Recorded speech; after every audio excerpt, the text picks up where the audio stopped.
Друго много ми хареса как почва предаването. Много. То с кухарката си откачи ръката, виж го сега.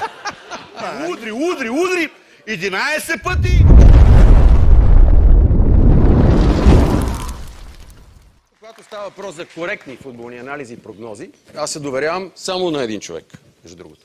Той е бил по всички футболни терени, срещал се с големите футболисти, познава навиците на самите играчи, проблемите им, какво желаят половинките им. И между другото, това не е Краси Минев. Уважаеми зрители, да коментираме актуалните футболни теми. Сега при мен ще гостува футболния специалист от Северозападна България Гацо Бацов.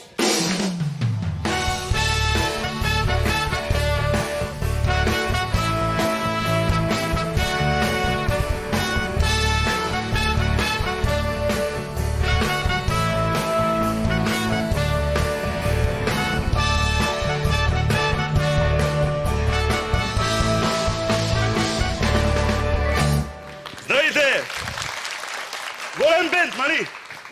Гледай колко китаристи има на първия ред. А то с кухарката си откачи ръката, виж го сега. Здрасти, как си?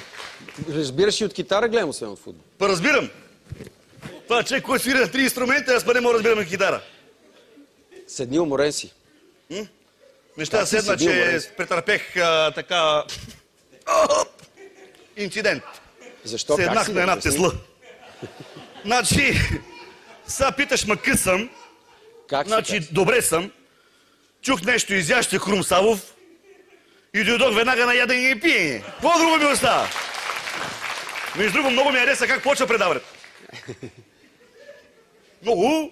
Между другото, мисля да направя едно предаване и изпиете Гацо Бацов. Да видим откъде ще кръкат. Дай сега сериозно. Направо от бутилката ще пода. Дай ми сериозно. Как ще коментираш успехите на нашите национали? Така? Равенството с европейски вице-шампион Италия и победата над Армения. Значи, като искам ти говоря като спец, това е същото положение като моето, коги мъндрасах Виктория Бекъм. Абсолютно същото. Какво общо има това с това, което аз те питам? Значи, какво общо има пак това, като ми кажа, значи, сега ще кажа какво общо има. Значи, и двете неща стана случайно. Значи, първо, я отидох при Викито Бекъм, по тъмни доби, с намерение така да и нагнета 2 гола. Нали? По тъмно. Като бех планирал, така, финален натиск преди последната свирка. Това всичко беше оговорено. Значи, като влезнах в стаята, направо влетех като пръцо канцеларя. На тъмно влезнах в стаята при Викито, без да светкам лампата и като почнах. Удри. 11 пъти и то без фаст пауза, нясане, бой главата от табата, яко. Мали по едно време вратата се отвори. Светна се лампа, я чух гласа на Викито. И така, като рече, ей, вие двамата по-тихо, че ще събудите децата.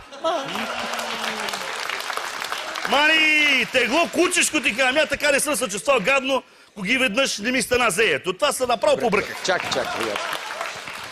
Аз съм те поканял да говорим... То Дейвид Бекъм ми се обажда, пада бътра си, няма друго въпрос. Поканял съм те да говорим за футболни теми.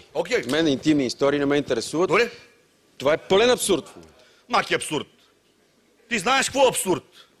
Абсурд е така футболен коментатор да му викат петела, при положение, че така приспива зрителите.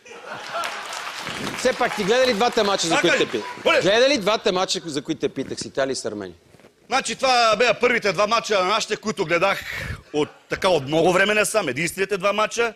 И то ги гледах заради Валери Божинов, Валери Добовчийски и Гошко Пеев. Заради тия ги гледах. Те да знаеш. Те не играха, бе, Гацо. Я именно за това ги гледах. А как ще коментираш нито една телевизия? Как ще коментираш, че нито една телевизия в България не ще да закупи правата за българско футболно първенство? Как да коментирам, че не ще я закупи? Значи... Кои ги купат нашите? Нервен ли си нещо, бе?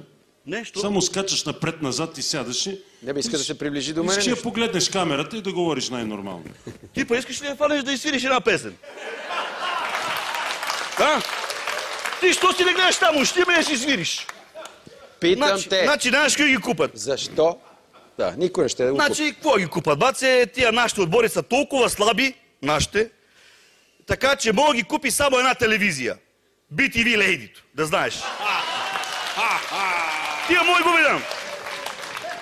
Това нашеския футболист мога да тича само като разгонена коза, ама така да тича, така, удри да тича. Значи, ония ден беме седнали у кръчмата с Чавдар Янков и дай, удри.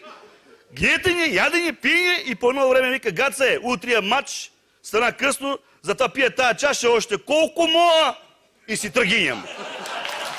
Колко моя.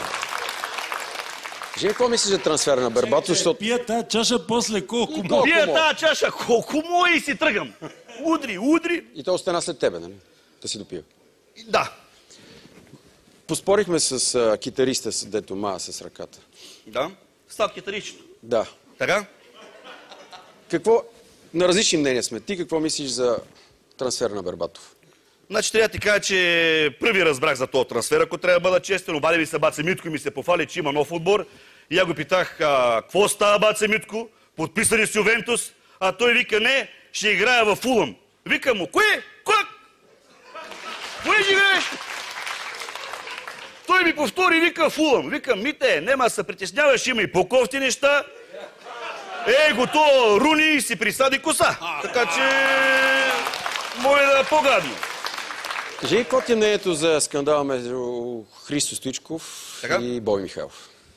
Значи много маят, като разбрах, че това доктора Хонори са каузата и ония Денсинг Стара, нали са... Същ. Абе, моли така да се карат, като се знаят от 100 години, бе. Още от времето, коги Боби Михайлов имаше коса. Моля да съм карат така. Сега така, тоно се кара с камата, не си е работа. Веднъж аз се скарах с него. Значи той ми се скара и аз си записвах на роличи, докато ми се кара. И така след 5 минути бех написал цялото родословно дърво. Да знаеш. Сега момента те питам, какво става из Бацова Маала? Сега ти са пуфала. Пофали ми се. Я ти са пуфала, кандидатстваме по един европроект да се направи писта. За да може да ни взима правителствения самолет за контролите. Това е. Това беше Гацо Бацов! Благодаря.